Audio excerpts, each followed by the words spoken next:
Imagine uma noite quente em um canavial. O vento passa como um rumor de seda entre as folhas altas, o ar traz um cheiro doce e pesado de melaço fermentado, e ao longe, sob um céu de estrelas difusas, um alambique exala um vapor prateado que parece respirar.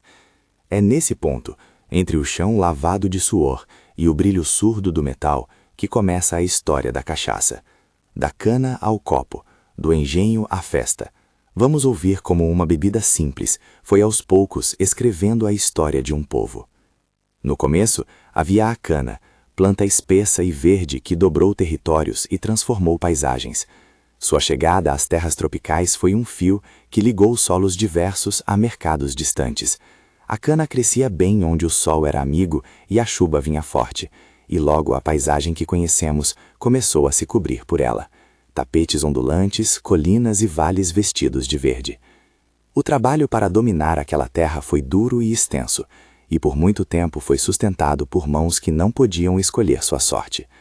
Nessas mãos, a cana deixava de ser apenas planta e virava a matéria-prima de coisas maiores: açúcar, melaço e, nas noites de algum engenho improvisado, segredos que fumegavam nos alambiques. Não se trata aqui de ensinar um método. A técnica exata, as receitas de cada mestre são guardadas como segredos de ofício. Há, porém, imagens que se repetem como um refrão. A cana entrando na moenda com um ranger de madeira e metal, o líquido escuro e espesso do caldo que sobe, o cheiro que volta, doce e quase cru, e a inquietação do que vai fermentar. Pense no alambicador, figura praticamente mitológica, que com mãos calejadas e olhar atento, acompanha esse tempo. Ele não é apenas um técnico, é um artesão que lê sinais no vapor, que antecipa mudanças na cor, no som do condensador, no aroma que sobe e se espalha pela noite. O alambique, então, funciona como um coração que transforma. Bate quente, expulsa vapor, devolve ao mundo algo mais leve, que carrega, invisível, lembranças de terra e suor. No engenho, enquanto o moer da cana nunca cessa, a produção se organiza em ciclos. Há épocas de plantio e épocas de corte. Há homens e mulheres que marcam o ritmo com ferramentas e passos. Há noites em que o serviço é interrompido por uma voz chamada para repartir uma cachaça quente entre os que ficam até tarde. A bebida nasce ali, de modo rústico e inventivo, em retalhos de práticas trazidas de outros lugares e adaptadas ao novo chão. Técnicos e saberes se cruzaram. Mãos africanas, práticas indígenas, conhecimentos europeus de fermentação e de alquimia popular deram forma àquilo que depois viraria a cachaça. É preciso dizer, sem rodeios e com cuidado, que a mesma coisa que alimentava festas e conversas também era tecido do sofrimento. A economia que fez a cana rei dependia de um sistema brutal de exploração. A produção em larga escala, organizada em grandes propriedades, assentava-se sobre o trabalho forçado de pessoas arrancadas de suas terras. Nessas condições, a cachaça era simultaneamente sustento e elo de uma cadeia de opressão. Era um líquido presente nas mesas do engenho e nas mãos dos trabalhadores. Era bebida de consolo, às vezes de pagamento em trocas precárias, e, muitas vezes, companheira silenciosa diante de um fardo que não tinha fim. Falar da bebida sem lembrar desse preço seria empobrecer sua história. Nas pequenas oficinas do campo e depois nas tavernas emergentes, a cachaça ganhou circulação, não apenas como produto, como conversa, como moeda de troca em acordos informais, como presente em festas domésticas, como combustível para longas viagens entre povoados. Contadores de histórias mencionam que, em certas praças, um copo podia valer mais que algumas moedas de metal. Contudo, onde isso aconteceu e em que intensidade é muitas vezes indefinido, sujeitando-se a variações regionais e temporais. Ainda assim, é possível imaginar as feiras encharcadas de barro, barracas cheias de gente, vozes se elevando, um moinho girando ao fundo, e barris de madeira alinhados, exalando cheiro de madeira e álcool. As elites urbanas e as autoridades coloniais nem sempre olharam para essa bebida com carinho. Em muitos relatos, registra-se um desdém elegante. A cachaça era vista como bebida do povo, vulgar, pouco refinada, algo que devia, ao menos, ser controlado. Surgiram tentativas de tributação, discursos moralistas e, por vezes, ações severas de controle. Essas medidas não foram iguais em todos os lugares. Algumas zonas experimentaram proibições mais rígidas, outras tolerância pragmática. O fato é que sempre que a bebida crescia em popularidade, as mãos que comandavam o poder buscavam meios de enquadrá-la, por impostos, por normas, por campanhas públicas. Essa tensão entre controle e uso popular é um dos fios que atravessam toda a história da cachaça. E então havia o aspecto social, a maneira como a bebida virou personagem nas rodas de festa. Em noites de São João, em pequenas festas rurais ou em comemorações improvisadas nas ruas de cidades em formação, a cachaça circulava como um convite à comunhão. Copos às mãos, vozes cantando, um homem que puxa uma moda de viola, uma mulher que ri alto enquanto segura o copo pequeno. Não é exagero dizer que, em muitos lugares, a bebida ajudou a domesticar o silêncio e a tornar mais possíveis encontros que o trabalho e a distância haviam dificultado. Nas festas populares, a cachaça funcionou como elo, aproximava vizinhos, servia de pontapé a cantorias e era presença constante em rituais que preservavam laços comunitários. Mas nem só de alegria se fez o caminho. A produção se expandiu e com ela vieram impactos sobre a terra. Campos extensos substituíram matas, a monocultura exigiu solos cada vez mais férteis e, muitas vezes, soluções que empobreceram o solo a médio prazo. Onde antes havia diversidade, passou a haver vastos tapetes de cana, uma vegetação homogênea que alterou cursos de água e padrões de vida de animais e plantas. Essas consequências ambientais, observadas ao longo de décadas, foram frequentemente tratadas como o custo necessário da produção, que alimentava mercados e acumulava lucros. Hoje, olhando para trás, é possível ver como a busca por produtividade deixou cicatrizes na paisagem. No meio desse quadro, surgiram personagens que tecem a vida cotidiana da bebida. O proprietário do engenho, que trabalha com planilhas de contas na cabeça, calculando safra, preço e risco. O trabalhador da cana, homem ou mulher, cuja pele carrega marcas das intempéries e das ferramentas. O alambicador, guardião de um ofício que mistura ciência e intuição. O comerciante que faz a rota entre vilas, carregando em carroças barris que rangerão em trilhas de terra. O oficial, representante distante do poder, interessado em arrecadar e regulamentar.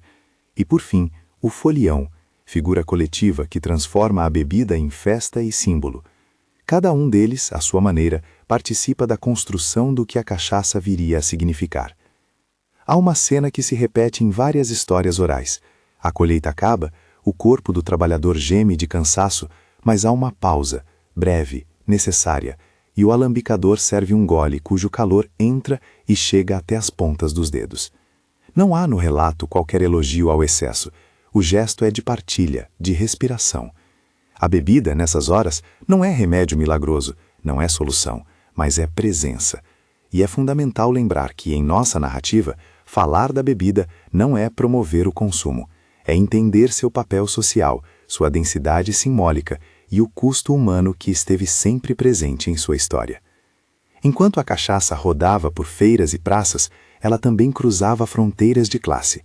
Nas mesas dos grandes donos de engenho, a bebida às vezes aparecia com outra roupagem, filtrada, guardada em tonéis, servida em recipientes que tentavam conferir prestígio. Em outros momentos, as elites a desprezavam, preferindo bebidas importadas que simbolizavam ligação com centros metropolitanos distantes. Essa ambivalência ajudou a criar um jogo de significados. Para uns, era um produto inferior, para outros, um sinal de pertencimento popular. Entre esses polos, a cachaça foi se tornando um espelho das tensões sociais de cada época. Ao mesmo tempo, as mãos que manejavam a produção foram aperfeiçoando técnicas. Não se trata de um progresso linear e homogêneo. As práticas variavam muito conforme a região, os recursos disponíveis e a experiência dos mestres. Alguns alambiques foram melhorados, tornaram-se mais estáveis e previsíveis. Outros permaneceram rústicos, continuando a oferecer uma bebida com características particulares, quase como uma assinatura de lugar.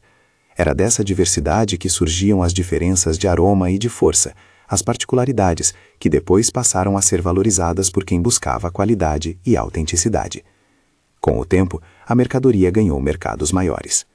As rotas comerciais se organizaram e a bebida passou a circular em volumes maiores entre regiões rurais e centros em crescimento. O comerciante que fazia a viagem de carroça passou a ser figura determinante. Ele levava o produto para feiras, urbanizava sabores e, com isso, ajudou a criar uma cultura de consumo que já não cabia apenas no engenho. Nessa travessia surgiram novas dinâmicas, preços que flutuavam conforme safra e seca, acordos que precisavam ser selados à margem da lei ou às vezes sob o olhar atento de uma autoridade que buscava recolher tributos. E é justamente aqui que a tensão se intensifica. Autoridades, representantes do poder central ou local, viam na circulação da bebida uma fonte de receita e talvez um elemento desordenador da vida social. Campanhas de moralidade, discursos sobre os perigos do excesso popular e tentativas de controle se alternaram com períodos de tolerância. Muitas dessas ações deixaram marcas nas práticas coletivas. Forçou-se o deslocamento de locais de consumo, empurrou-se a bebida para outras redes e, de modo paradoxal, fez a cachaça circular ainda mais, agora por caminhos clandestinos, festas à meia-noite e negócios fechados em esquinas mal iluminadas. Onde havia proibição, havia também criatividade e resistência. Entre os trabalhadores e as comunidades, a bebida assumiu aos poucos uma função simbólica. Era a testemunha de momentos de alegria e perda, presença em celebrações e em despedidas. Em revoltas e movimentos de contestação, a cachaça por vezes esteve presente como símbolo de identidade. Não apenas porque saciava a sede, mas porque carregava memórias coletivas, ritos e práticas que resistiam às transformações impostas de cima. A relação entre bebida e resistência é complexa, não se reduz a um só significado. Antes aparece como um tecido em que se entrelaçam afeto, contradição e memória. À medida que a bebida se fazia presente em diferentes espaços, surgiram também vozes que a defendiam como parte de uma cultura própria, e vozes que a criticavam por razões morais, econômicas ou de saúde. Essa disputa pública ajudou a moldar a imagem que a cachaça teria em épocas posteriores, ora vilipendiada, ora celebrada. Entre esses extremos, a bebida foi ganhando contornos de símbolo nacional, um processo que só se conclui muito depois, quando outras condições históricas reorganizam o mercado e a cultura. Por ora, no tempo que contamos, essa trajetória está apenas tomando forma. E então, enquanto os alambiques continuavam a cuspir vapor sobre as estrelas e as carretas pisavam estradas de terra em direção a vilas e cidades, a cachaça começava a deixar o rural para entrar no imaginário urbano. As cidades que cresciam pareciam pedir sabores que as ligassem ao campo, e a bebida, com sua rusticidade e força, atendia a essa demanda. Ao mesmo tempo, novos problemas apareciam, questões sanitárias, padrões de qualidade, disputas sobre quem podia produzir e em que quantidade. Debates surgiam em tavernas e escritórios, nem sempre com linguagem técnica, mas sempre com interesse palpável. Quem controla a produção, controla também parte do que se move socialmente. É aqui que a história se abre para caminhos múltiplos. Há quem avance na padronização e na busca por qualidade que permita a circulação além fronteiras. Há quem preserve os modos tradicionais em alambiques familiares onde o ofício passa de pai para filho. Há quem veja na bebida um potencial para turismo e identidade local. E há quem denuncie os custos ambientais e sociais que nem sempre foram contabilizados. As narrativas se multiplicam e cada uma carrega um pedaço da verdade. Ainda restam perguntas importantes. Como reconhecer a contribuição indispensável de populações africanas e indígenas nessa história? Como reparar, na memória coletiva, o que foi perdido? Quais medidas devem acompanhar a valorização cultural para que não se repitam os erros do passado? Da cana ao copo, da festa ao silêncio. Essas repetições funcionam como refrão, porque ajudam a lembrar o movimento essencial, transformação e consequência, alegria e dívida. No entanto, a história que temos contado até agora não encerra seus nós. A produção segue, as festas continuam, as leis mudam, mas a tensão entre a bebida como bem cultural e a bebida como mercadoria de uma economia desigual permanece. Enquanto as estradas se tornam melhores e as cidades respiram uma urbanidade nova, a cachaça vai encontrando novos mercados e também novos controladores, novas formas de reconhecimento e novas formas de estigma. Nessas festas, em noites como a que abriu nossa história, a figura do alambicador permanece central. Ele observa, ajusta, guarda segredos e, por vezes, ensina os mais jovens a ouvir o som do vapor e a ler o cheiro que sobe. A mão do comerciante continua a fechar acordos, e o folião segue fazendo da bebida uma presença nas festas. E lá, no coração do engenho, o proprietário segue contando lucros e perdas, enquanto o trabalhador, cansado, pensa em outro dia que vai começar cedo. Entre todos esses gestos, há uma linha que leva a um futuro em que a bebida será disputada não apenas nos pés das mesas, mas também nas prateleiras das lojas e nas páginas dos livros de história. E é justamente nesse ponto, quando a cachaça começa a atravessar o limiar entre tradição e modernidade, entre campo e cidade, entre festa popular e símbolo nacional, que novas histórias se anunciam, prontas para contestar, para celebrar, para transformar. Se esta narrativa toca você, se a cadência das lembranças e o cheiro do melaço lhe pareceram próximos, curta e inscreva-se para acompanhar as partes que virão. Há ainda muito a dizer sobre como a bebida foi regulamentada, sobre campanhas que tentaram erradicá-la, sobre a industrialização que a moldou e sobre a revalorização, que séculos depois a fará objeto de orgulho e debate. Por ora, permita-se ficar um pouco mais dentro dessa noite. Ouça o som distante do corte da cana, o ranger de uma carroça, o sopro do alambique. Em algum ponto à frente, a história bifurca-se para conflitos mais duros, para celebrações mais vastas, para as invenções que alteraram para sempre o destino do líquido que saiu da cana. No escuro entre as fileiras de cana, algo segue em curso. Barris são carregados, vozes se reúnem em torno de fogueiras e o alambique continua sua respiração metálica. Alguns veem ali apenas um produto, outros uma memória líquida. Há ainda quem acredite que certos rumos serão corrigidos com leis e tecnologia. Há também quem desconfie de soluções simplistas. O solo já mostrara cansaço em muitos lugares, e o desmatamento havia deixado cicatrizes que nem sempre foram reparadas. Por outro lado, a criatividade humana não cessa. Maneiras de preservar saberes, de dar novo valor ao antigo, começam a emergir em pequenas iniciativas, em mercados locais, em feiras que celebram o artesanal. E assim, enquanto a noite envolve o canavial e as primeiras estrelas perdem o brilho sob a lua crescente, o caminho da cachaça segue aberto. A bebida que nasceu da cana e do engenho começou a ser peça central de disputas de poder e de celebrações íntimas. Ela já não cabia apenas no copo pequeno de barro, nem apenas na festa do vilarejo. Caminhos mais amplos se formavam, e com eles vinham promessas e perigos. Ainda restava entender como a cachaça se tornaria de fato símbolo nacional, se ao fazê-lo conseguiria preservar os saberes e reparar os danos, ou se apenas projetaria para além fronteiras as contradições que a criaram. E assim, enquanto a cachaça começava a atravessar o limiar entre tradição e modernidade, a história encontrou novos capítulos, nem sempre suaves, nem sempre lineares. O que antes era segredo de alambique e moeda de feira transformou-se aos poucos em objeto de atenção pública. Debates surgiram, vozes se ergueram, projetos de controle foram desenhados. Não vamos marcar aqui datas ou nomes sem confirmação. Muitos desses episódios permanecem indefinidos em seus contornos precisos, mas é possível seguir o movimento e sentir o peso de cada mudança sobre a terra e sobre as pessoas. A primeira grande mudança veio quando o produto deixou de ser apenas algo que se bebia no engenho para se tornar algo que podia ser taxado, medido e regulado. A autoridade que observa do centro urbano viu ali uma possibilidade: arrecadar, organizar, transformar um mercado difuso em receita previsível.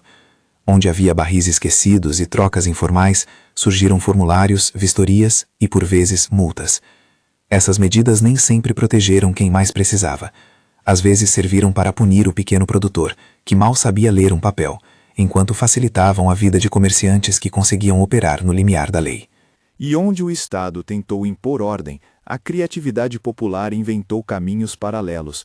A cachaça foi para as esquinas, para as rodas noturnas, para cantos onde o olho oficial demorava a chegar. As campanhas moralistas também atravessaram esse cenário.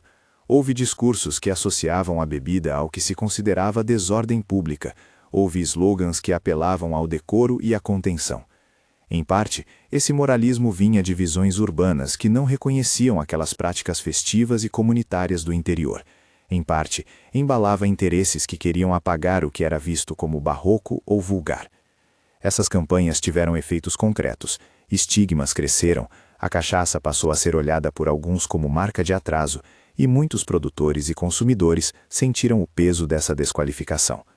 Ainda hoje, em muitos discursos, persiste a ideia contraditória de que a bebida é ao mesmo tempo coisa do povo e objeto de vergonha. Ao mesmo tempo, a busca por escala e previsibilidade acelerou transformações técnicas. Alguns produtores, com recursos e acesso a mercados mais amplos, começaram a investir em destilarias maiores, em tonéis mais bem tratados, em embalagens pensadas para vender em centros urbanos. A bebida ganhou rótulos e selos, ganhou padrões que prometiam segurança e uniformidade, sem que isso significasse necessariamente uma melhora humana na ponta da produção.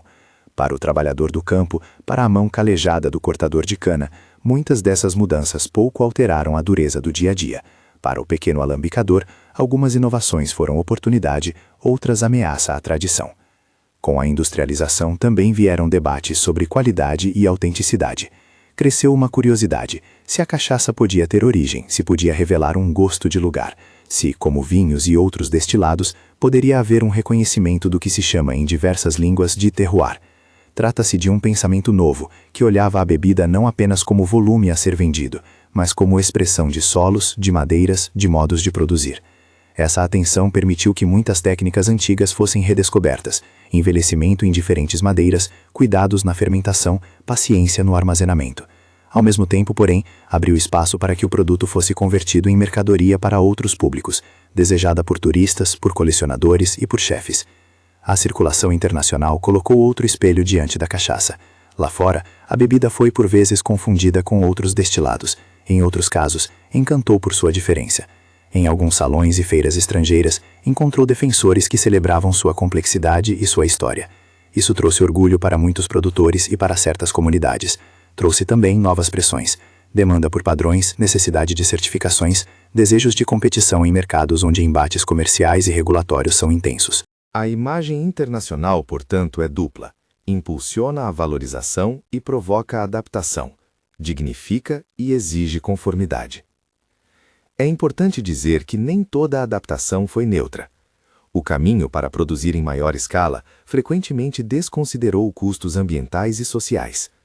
Para ganhar produtividade, inúmeras áreas viraram monoculturas, vastas extensões onde a diversidade foi sacrificada em nome da eficiência.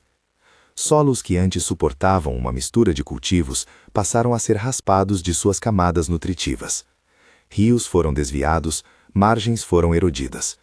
Os efeitos não são apenas estéticos. Afetam comunidades ribeirinhas, animais que perdem habitat, sistemas de água que secam em certos momentos do ano. Em muitos relatos, a expansão da área plantada trouxe ganhos econômicos para alguns e perdas ecológicas para muitos. Essas são feridas de longo prazo, que se somam às feridas humanas da exploração do trabalho. A exploração do trabalho, aliás, mudou de forma, mas nem sempre de essência. Onde antes havia mão de obra escrava, depois vieram formas de trabalho assalariado, outras formas de terceirização e relações de dependência que continuaram a precarizar vidas. Em fazendas maiores, em usinas que buscavam modernidade, a tecnologia substituiu parte do esforço humano, mas em troca surgiram novas demandas por capital, grandes investimentos e a consolidação de proprietários com maior poder sobre o mercado. Em comunidades menores, famílias inteiras ainda viviam em torno da cana, mantendo culturas e sabedorias, mas enfrentando dificuldades econômicas que não desapareciam com o tempo. A desigualdade não se dissolve automaticamente com o aumento da produção. Muitas vezes ela se reconfigura. No meio dessas transformações, floresceram iniciativas de resistência cultural. Movimentos locais, cooperativas e pequenos grupos de produtores buscaram formas de manter saberes ancestrais. Mulheres e homens que aprendiam o ofício com antepassados lutaram para garantir que suas técnicas não fossem simplesmente copiadas e apropriadas por grandes empresas. Em algumas localidades, houve também esforços para articular o valor cultural da cachaça à narrativa de defesa do patrimônio imaterial. Festas, receitas, modos de envelhecimento e ritos de celebração passaram a ser vistos não só como mercadorias, mas como memórias que precisam ser preservadas. Esses processos, quando bem-sucedidos, tiveram efeito de empoderamento, deram visibilidade a práticas que antes circulavam à margem e criaram possibilidades de renda mais justas. Também é certo que novas vozes surgiram para recontar a história. Historiadores, antropólogos, jornalistas e produtores culturais começaram a escrever e a falar sobre a bebida com uma sensibilidade diferente. Ao lado das análises econômicas, cresceram narrativas que buscavam ouvir voz velhos, as mulheres que guardavam receitas, os negros e negras cujas contribuições técnicas e culturais foram por muito tempo subestimadas. Essa reescrita permitiu recuperar nomes e gestos que tinham sido apagados, ainda que muito reste por investigar e por reconhecer. A pergunta sobre como reconhecer a contribuição africana e indígena nesta história permanece viva, e quando não há confirmação documental para episódios específicos, o correto é marcar como indefinido e continuar pesquisando.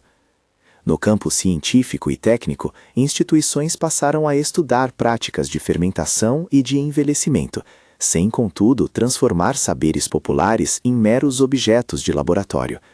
Em alguns casos, a colaboração entre pesquisadores e mestres alambicadores gerou resultados interessantes: melhor entendimento de como madeiras influenciam sabores, como tempos e temperaturas afetam o produto e como práticas sustentáveis poderiam reduzir impactos ambientais.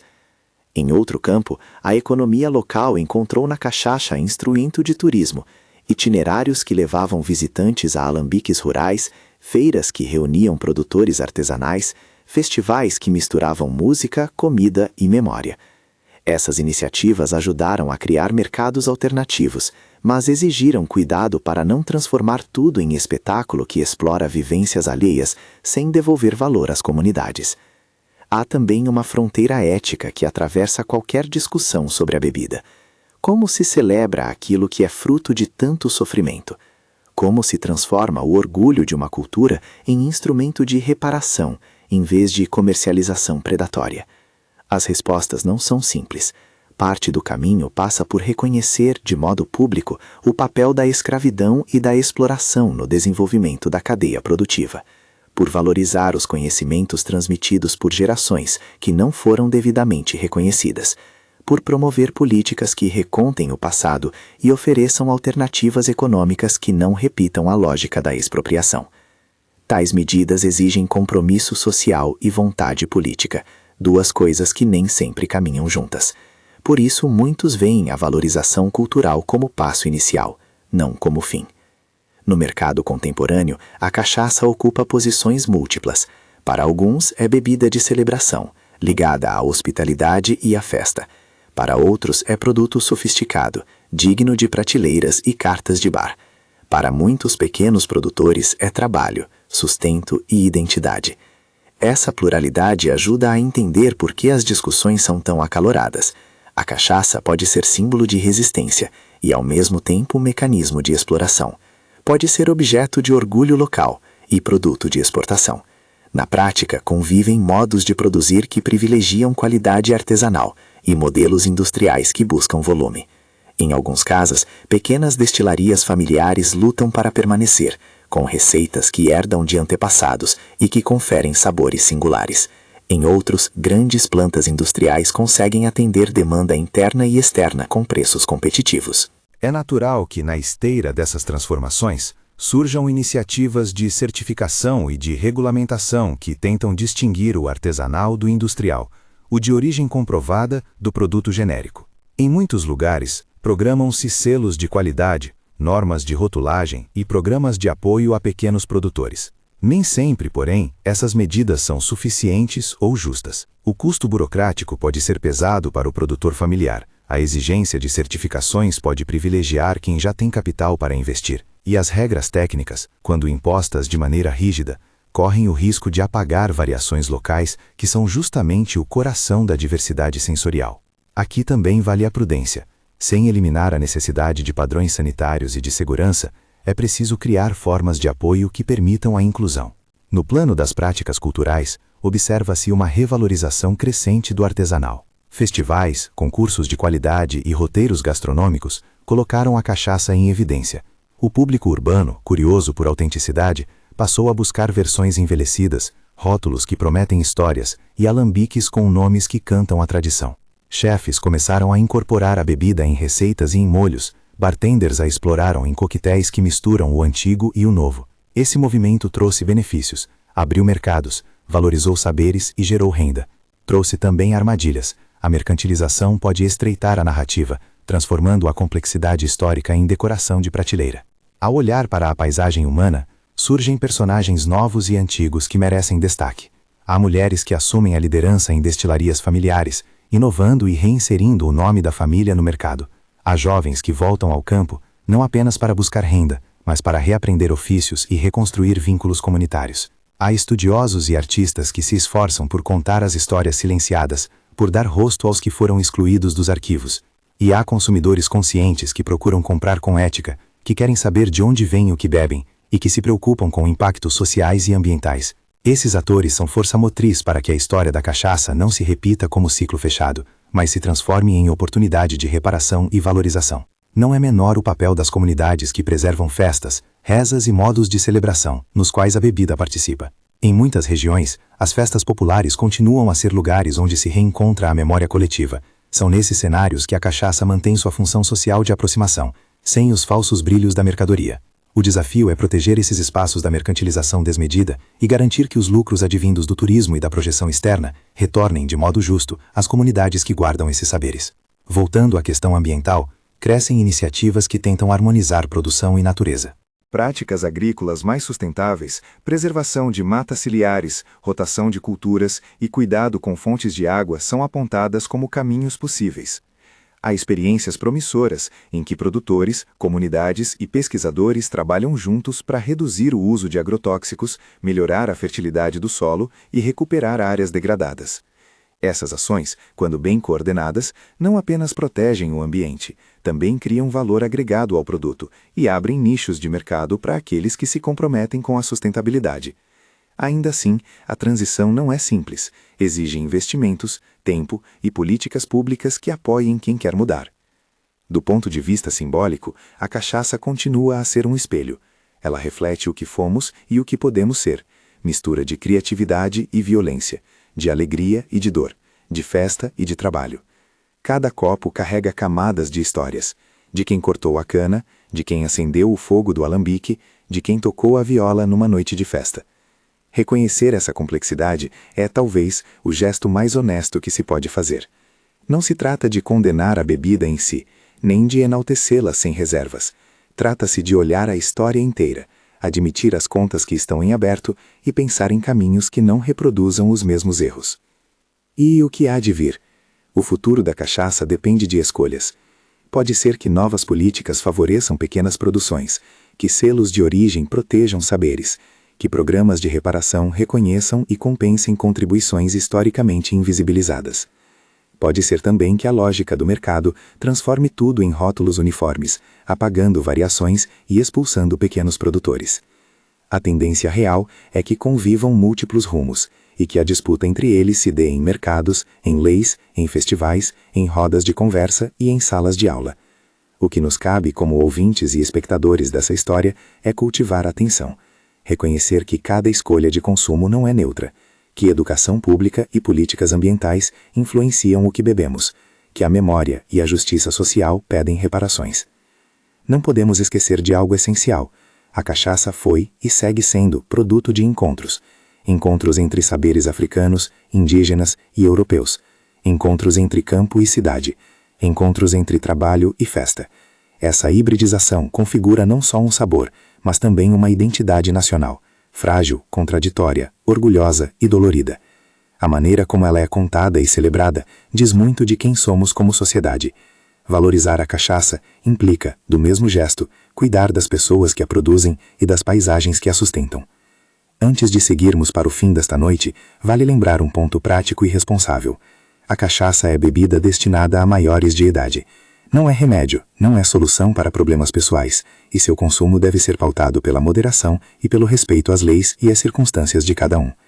Nossa intenção aqui é compreender, narrar e refletir, não incentivar consumo inconsequente. No silêncio que volta a se acomodar sobre o canavial, podemos fechar o ciclo da narrativa com calma. Imagine o vento frio da madrugada passando entre os talos cortados, leve e ausente. Um alambicador apaga uma lâmpada, guarda ferramentas, cobre o calor no coração do cobre. Um comerciante encerra papéis e adianta rotas por vem-a-lua. Uma família conta uma história em volta do fogo, e um copo pequeno repousa sobre a mesa, vazia ou quase vazia, testemunha de uma festa que acaba. Em outro canto, uma professora conversa com alunos sobre a história da região, tentando recuperar nomes e gestos que estavam quase perdidos. Em outros cantos ainda, surgem projetos de recuperação de nascentes e práticas que buscam dar à terra o que dela se tomou. Da cana ao copo, da festa ao silêncio. Refrão que insiste, que volta, que nos lembra a ambivalência de tudo. Há beleza no gesto simples de partilhar. Há também dor nas formas de exploração que marcaram gerações. Talvez o caminho seja aprender a contemplar essa ambivalência sem a pressa de apagar suas contradições. Reconhecer o passado, honrar as vozes que lhe deram forma e trabalhar para que o futuro seja menos desigual. Essas são lições que a cachaça, como testemunha, nos oferece. Se esta história tocou você, se a cadência das noites de alambique e o cheiro do melaço ficaram na memória, convido você a ouvir outras narrativas desta playlist, que reúne contos, memórias e ensaios sobre o que nos fez e nos faz. Há outras histórias à espera, cada qual com seus cheiros, suas dores e seus ternos encantos. E assim, entre cana, fogo e copo, a cachaça terminou por contar a história da própria gente. Durma com essa lembrança.